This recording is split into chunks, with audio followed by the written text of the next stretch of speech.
ng konting confusion doon sa statement ng ating PDEA Provincial Director. Nung sabi niya na nagiging transshipment point ang lalawigan ng Pangasinan. So, I asked Board Member Rosario to relay if na i-reassess or at least maybe correct yung statement na yun.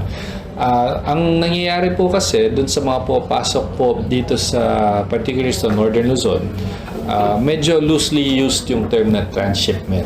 Dumadaan kapag bumabiyahe po from Northern Luzon or sa Southern Luzon, talagang dadaan po yung mga yan by land sa Pangasinan. So, dinadaanan po. But it doesn't mean na sa lalawigan ng Pangasinan po, yun nanggagaling. So, we have to clarify that. Talaga kasi sa lawak po ng probinsya ng Pangasinan, east to west, lalo pag dadaan, let's say, T-Plex, tatawid sila ng Pangasinan. So, dinadaanan po ang probinsya. So, loosely used lang po yung term na yun. But the province of Pangasinan, like I said, has always abided by the guidelines of the national government when it comes to management of the drug cases.